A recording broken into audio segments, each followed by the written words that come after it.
Hello ನಮಸ್ತೆ, ಎಲ್ಲರೂ ಹೇಗಿದ್ದೀರಾ? ವೃಷ್ಟಿ ಕನ್ನಡ ವ್ಲಾಗ್ ಚಾನಲಿಗೆ ನಿಮಗೆಲ್ಲರಿಗೂ ಸ್ವಾಗತ. ಇವತ್ತು ನಾನು ನಮ್ಮ ವಿಂಟರ್ ಎಕ್ಸ್ಪೀರಿಯನ್ಸ್ ಶೇರ್ ಮಾಡುವ ಅಂತ ಈ ವಿಡಿಯೋ ಮಾಡಿದ್ದೀನಿ. ಪ್ರತಿ ವರ್ಷ ವಿಂಟರಲ್ಲಿ ಒಂದು 3-4 ಸಲ ಸ್ನೋ ಫಾಲ್ ಇರ್ತದೆ. ಬಟ್ ಈ ವರ್ಷ ಸ್ವಲ್ಪ ಜಾಸ್ತಿ ಪ್ರಿಡಿಕ್ಷನ್ ಇತ್ತು, ಯಾಕಂದರೆ ಒಂದು ಸ್ನೋ ಅಲರ್ಟ್ ಇತ್ತು. ಅದು ಒಂದು 4-5 ಸ್ಟೇಟ್ಸಿಗೆ ಪಾಸಾಗಿ ಬರ್ತದೆ ಅಂತ ಇತ್ತು.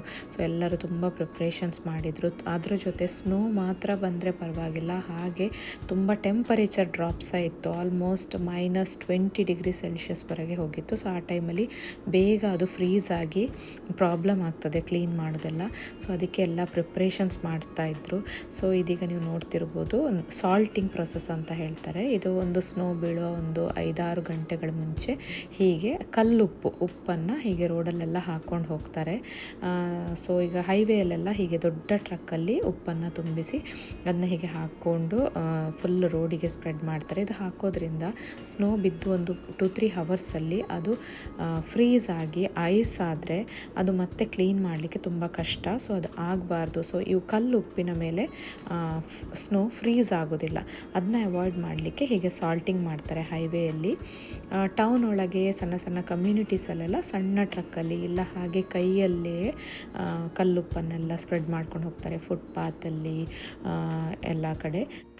ಕರೆಕ್ಟಾಗಿ ಬೆಳಿಗ್ಗೆ ಒಂದು 9 ಗಂಟೆ ಅಷ್ಟೊತ್ತಿಗೆ ಸ್ನೋಫಾಲ್ ಸ್ಟಾರ್ಟ್ ಆದಾಗ ಲೈಟಾಗಿ ಬೀಳ್ತಿತ್ತು. ಹಾಗೆ ಒಂದು 3-4 ಅವರ್ಸಲ್ಲಿ ತುಂಬ ಅಕ್ಯುಮುಲೇಟ್ ಆಯಿತು.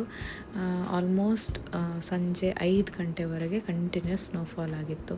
ಯೂಶ್ವಲಿ ಬೇರೆ ಟೈಮ್ ಈ ಸ್ಟ್ರಾಮ್ ಎಲ್ಲ ಇಲ್ಲದ ಟೈಮಲ್ಲಿ ಒಂದು 1 ಅವರ್ ಆರ್ 2 ಅವರ್ಸ್ ಅಷ್ಟೇ ಸ್ನೋಫಾಲ್ ಆಗೋದು. ಆಮೇಲೆ ಅದನ್ನೆಲ್ಲ ಕ್ಲಿಯರ್ ಮಾಡಿದರೆ ಆಯಿತು. ಬಟ್ ಈ ಸಲ ಅದು ಒಂದು ಆಲ್ಮೋಸ್ಟ್ 5-6 ಗಂಟೆ ಕಂಟಿನ್ಯೂಸ್ ಸ್ನೋ ಬಿದ್ದಿದೆ. ಅದು ಕಾರಣ ಸ್ಟಾರ್ಟಿಂಗೆ ಎಲ್ಲ ಪ್ರಿಪ್ರೇಷನ್ಸ್ ಮಾಡ್ಕೊಂಡಿದ್ರು. ಸ್ಕೂಲ್ಗಳಿಗೆ ರಜಾ ಕೊಟ್ಟಿದ್ದರು, ಆಮೇಲೆ ಪಬ್ಲಿಕ್ ಟ್ರಾನ್ಸ್ಪೋರ್ಟೇಷನ್ ಎಲ್ಲ ನಿಲ್ಲಿಸಿದ್ರು. ಎಮರ್ಜೆನ್ಸಿ ಇದ್ದರೆ ಮಾತ್ರ ವೆಹಿಕಲ್ಸ್ ತೆಗಿರಿ ಅಂತ ನೋಟಿಸ್ ಹಾಕಿದ್ರು. ಯಾಕಂದರೆ ವೆಹಿಕಲ್ಸ್ ಎಲ್ಲ ರೋಡಲ್ಲಿ ಜಾಸ್ತಿ ಓಡಾಡ್ತಿದ್ರೆ ಸ್ನೋನ ಕ್ಲಿಯರ್ ಮಾಡಲಿಕ್ಕೆ ತುಂಬ ಕಷ್ಟ ಆಗ್ತದೆ. ಆ ಡಿಪಾರ್ಟ್ಮೆಂಟ್ ಅವರು ಅದನ್ನ ಇಮಿಡಿಯೇಟಾಗಿ ಸ್ನೋ ಬಿದ್ದು ಒಂದು 2-3 ಅವರ್ಸಲ್ಲಿ ಅದರ ಸ್ನೋ ಕ್ಲೀನಿಂಗ್ ಮಿಷಿನ್ ಇರ್ತದೆ, ಅದರಲ್ಲಿ ಬಂದು ಮೇಯ್ನಾಗಿ ರೋಡ್ ಫುಟ್ಪಾತ್ ಅಂತ ಜಾಗದಲ್ಲೆಲ್ಲ ಸ್ನೋ ಬಿದ್ದದನ್ನು ಇಮಿಡಿಯೇಟ್ ಕ್ಲೀನ್ ಮಾಡ್ತಾರೆ. ಇಲ್ಲದಿದ್ದರೆ ಅದು ಐಸ್ ಆದರೆ ಮತ್ತೆ ಅದನ್ನು ಕ್ಲೀನ್ ಮಾಡಲಿದ್ದು ತುಂಬ ಕಷ್ಟ. ಐಸ್ ಆದರೆ ರೋಡಲ್ಲಿ ಮತ್ತೆ ವೆಹಿಕಲ್ ಸ್ಕಿಡ್ ಆಗೋದು, ಆಕ್ಸಿಡೆಂಟ್ಸ್, ಆಮೇಲೆ ಫುಟ್ಪಾತಲ್ಲೆಲ್ಲ ಸ್ನೋ ಐಸ್ ಆದಾಗ ಸ್ಲಿಪ್ ಆಗಿ ಬಿದ್ದು ಹರ್ಟ್ ಆಗೋದು, ಆ ಥರ ತುಂಬ ಕೇಸಸ್ ಆಗ್ತದೆ. ಸೊ ಅದನ್ನು ಅವಾಯ್ಡ್ ಮಾಡಲಿಕ್ಕೆ ಆದಷ್ಟು ಮನೆಯೊಳಗೆ ಇರಿ ಅಂತ ನೋಟಿಸ್ ಹಾಕ್ತಾರೆ. ಹಾಗೆ ಇಲ್ಲಿ ಸ್ಕೂಲ್ಗಳಿಗೆಲ್ಲ ರಜಾ ಕೊಡುವಷ್ಟೆಲ್ಲ ಸ್ನೋ ಬಿದ್ದಿರಲಿಲ್ಲ ಇಷ್ಟು ವರ್ಷ. ಹಾಗೆ ಸ್ವಲ್ಪ ಸ್ನೋ ಆದರೂ ಸಹ ಡಿಲೇ ಓಪನಿಂಗ್ ಅಂತ ಮಾಡ್ತಾರೆ. ಎಲ್ಲ ಕ್ಲೀನ್ ಮಾಡಿದ ಮೇಲೆ ಸ್ಕೂಲ್ಗಳೆಲ್ಲ ರೀಓಪನ್ ಆಗ್ತಿತ್ತು. ಬಟ್ ಈ ಸಲ ಇಷ್ಟು ಸ್ನೋ ಬಿದ್ದ ಕಾರಣ 3 ದಿನ ಶಾಲೆಗೆ ರಜಾ ಕೊಟ್ಟಿದ್ದರು. ಹಾಗೆ ಮಕ್ಕಳಿಗೆಲ್ಲ ತುಂಬ ಖುಷಿ. ನನ್ನ ಮಗಳು ಇಲ್ಲಿ ವಿಂಡೋದ ಹತ್ರ ಸ್ನೋ ಜಸ್ಟ್ ಬಿದ್ದಿದ್ದನ್ನೆಲ್ಲ ಕಲೆಕ್ಟ್ ಮಾಡಿ ಅದಕ್ಕೆ ಕಲರ್ಸ್ ಎಲ್ಲ ಹಾಕಿ ಅವಳು ಆಟಾಡ್ತಾಯಿದ್ಲು. ಅವಳಿಗೆ ಸ್ನೋ ಅಲ್ಲಿ ಹೋಗಿ ಆಟಾಡೋದು, ಅಲ್ಲಿ ಅದನ್ನು ಕಾರ್ ಕ್ಲೀನ್ ಮಾಡೋದು ಅದೆಲ್ಲ ತುಂಬ ಇಷ್ಟ. ಸ್ನೋ ಬಂದರೆ ಕಾಯ್ತಾ ಇರ್ತಾಳೆ ಹೊರಗೆ ಹೋಗಲಿಕ್ಕೆ. ಬಟ್ ಈ ಸಲ ಮಾತ್ರ ತುಂಬ ಚಳಿ ಇದ್ದ ಕಾರಣ ಅಷ್ಟು ಅವ್ರಿಗೆ ಹೋಗಿ ಆಟಾಡಲಿಕ್ಕೇನೂ ಆಗಲಿಲ್ಲ.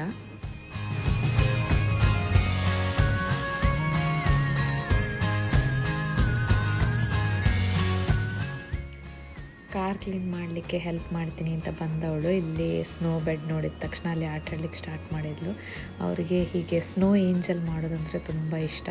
ಸೊ ಹೀಗೆ ಮಲಗಿ ಕೈ ಮತ್ತು ಕಾಲಲ್ಲಿ ಆ ಶೇಪನ್ನು ಕೊಟ್ಟಾಗ ಅದನ್ನ ನೋಡುವಾಗ ಏಂಜಲ್ ಶೇಪಲ್ಲಿ ಇದು ಬರ್ತದೆ.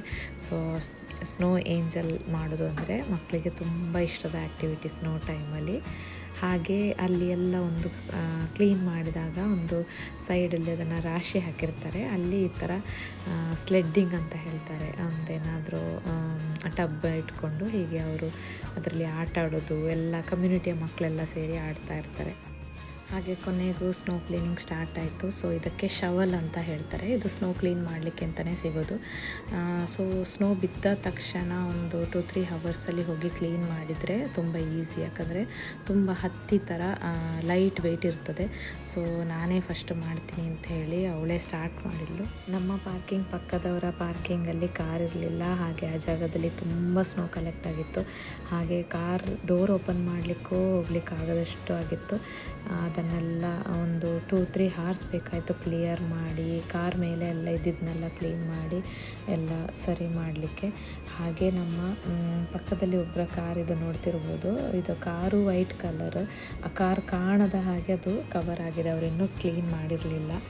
ಹಾಗೆ ಒಂದು 2 ಹವರ್ಸ್ ಆಯಿತು ಕಂಪ್ಲೀಟ್ ನಮ್ಮ ಸ್ಪಾಟನ್ನೆಲ್ಲ ಕ್ಲೀನ್ ಮಾಡಿ, ಕಾರೆಲ್ಲ ಕ್ಲೀನ್ ಮಾಡಿ ಪುನಃ ಇಡಬೇಕಾದ್ರೆ. ನಮ್ಮ ಕಾರು ಮತ್ತು ಅದರ ಪಾರ್ಕಿಂಗ್ ಸ್ಪಾಟನ್ನು ನಾವೇ ಕ್ಲೀನ್ ಮಾಡಬೇಕು. ಮತ್ತು ಆಚೆ ಮೇಯ್ನ್ ರೋಡ್ ಮತ್ತು ಸುತ್ತಮುತ್ತ ಎಲ್ಲ ಮೇಂಟೆನೆನ್ಸಿಂದನೇ ಕ್ಲೀನ್ ಮಾಡ್ತಾರೆ. ರಜೆ ಎಲ್ಲ ಮುಗಿಸ್ಕೊಂಡು ಸ್ಕೂಲೆಲ್ಲ ಸ್ಟಾರ್ಟ್ ಆಯಿತು. ಸೊ ಫುಟ್ಪಾತ್ ಮತ್ತು ಮೇಯ್ನ್ ರೋಡ್ಗಳನ್ನೆಲ್ಲ ಫಸ್ಟ್ ಕ್ಲೀನ್ ಮಾಡಿ ಬಿಡ್ತಾರೆ. ಮತ್ತು ನಿಧಾನಕ್ಕೆ ಇದನ್ನೆಲ್ಲ ತಗೊಂಡೋಗಿ ಬೇರೆ ಕಡೆ ಡಂಪ್ ಮಾಡ್ತಾರೆ. ಫುಟ್ಪಾತಲ್ಲೆಲ್ಲ ಈಗ ಯಾರ ಮನೆ ಮುಂದೆ ಫುಟ್ಪಾತ್ ಬರುತ್ತೆ ಅದನ್ನು ಅವರೇ ಕ್ಲೀನ್ ಮಾಡಬೇಕು. ಅವರೇನಾದರೂ ಕ್ಲೀನ್ ಮಾಡದೆ ಬಿಟ್ಟು ಅಲ್ಲಿ ಯಾರಾದರೂ ಜಾರಿ ಬಿದ್ದರೆ ಆಮೇಲೆ ಅದು ಫೈನ್ ಆಗ್ತದೆ, ಮತ್ತು ಅವರ ಟ್ರೀಟ್ಮೆಂಟಿಗೆಲ್ಲ ಆ ಮನೆಯವರೇ ಅದನ್ನು ನೋಡ್ಕೊಳ್ಬೇಕಾಗ್ತದೆ. ಸೊ ಎಲ್ಲರೂ ಕಂಪಲ್ಸರಿಯಾಗಿ ಫುಟ್ಪಾತನ್ನು ಕ್ಲೀನ್ ಮಾಡಿಯೇ ಮಾಡ್ತಾರೆ.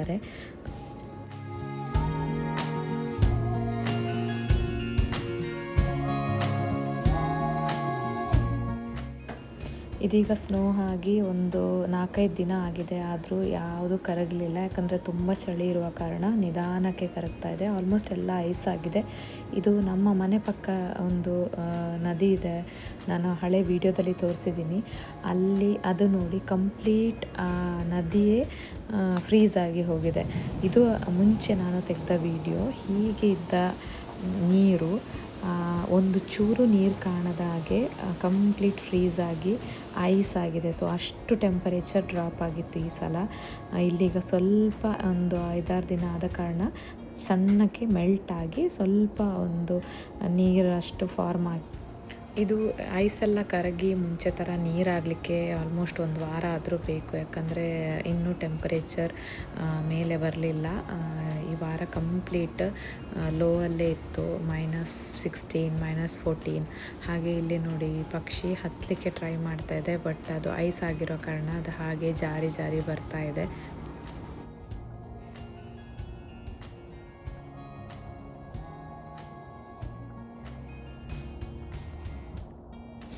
ಬಿಸಿಲಿದ್ರೂ ಸಹ ಟೆಂಪರೇಚರ್ ಮಾತ್ರ ತುಂಬ ಕಮ್ಮಿ. ಗ್ಲೌಸ್, ಕ್ಯಾಪ್, ಶೂ ಎಲ್ಲ ಹಾಕದೆ ಹೊರಗೆ ಹೋಗಲಿಕ್ಕೆ ಆಗೋದಿಲ್ಲ. ಹಾಗೇನಾದರೂ ಸ್ವಲ್ಪ ಒಂದು 10 ನಿಮಿಷ ಏನು ಹಾಕದೆ, ಗ್ಲೌಸ್ ಎಲ್ಲ ಹಾಕದೆ ಹೊರಗಿದ್ದರೆ ಆಮೇಲೆ ಫ್ರಾಸ್ಟ್ ಬೈಟ್ ಅಂತ ಹೇಳ್ತಾರೆ. ಅದು ಸ್ಕಿನ್ನಲ್ಲಿ ಬ್ಲಡ್ ಸರ್ಕ್ಯುಲೇಷನ್ ಸ್ಟಾಪ್ ಆಗಿ ಆಮೇಲೆ ತುಂಬ ಅದು ಡೇಂಜರಸ್ ಕಂಡೀಷನ್. ಸೊ ಅದೆಲ್ಲ ಹಾಕದೆ ಹೊರಗೆ ಹೋಗೋದು ಎಲ್ಲ ತುಂಬ ಕಷ್ಟ.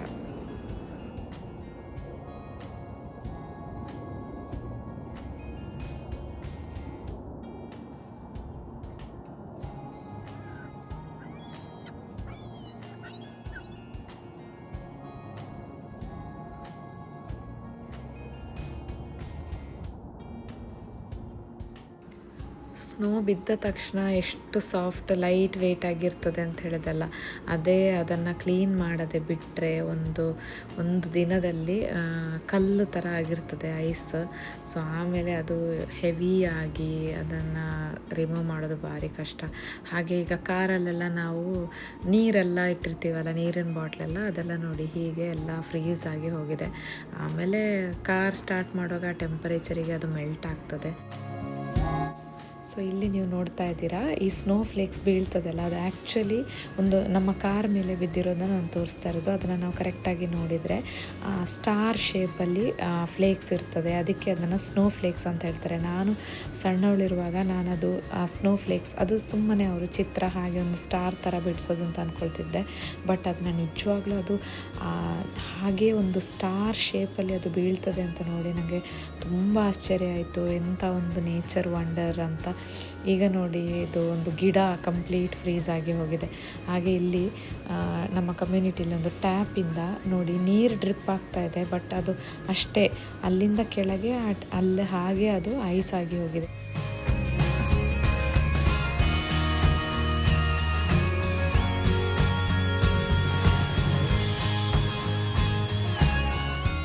ಹಾಗೆ ಸ್ನೋವಲ್ಲಿ ಸ್ನೋಮ್ಯಾನ್ ಮಾಡೋದೆಲ್ಲ ಮಕ್ಕಳಿಗೆ ತುಂಬ ಇಷ್ಟ. ಸೊ ನನ್ನ ಮಗಳೊಂದು ಸ್ನೋಮ್ಯಾನ್ ಎಲ್ಲ ಮಾಡಿದ್ಲು ಆ ಟ್ರಾಲಿ ಪಾರ್ಕಲ್ಲಿ. ಇದು ನೋಡಿ ಹೀಗಿದ್ದ ಟ್ರಾಲಿ ಪಾರ್ಕ್ ಆ ಬೆಂಚು ಕಾಣದಷ್ಟು ಫುಲ್ಲಾಗಿ ಹೋಗಿದೆ. ಸೊ ಹೀಗಿತ್ತು ನಮ್ಮ ಸ್ನೋ ಎಕ್ಸ್ಪೀರಿಯನ್ಸ್.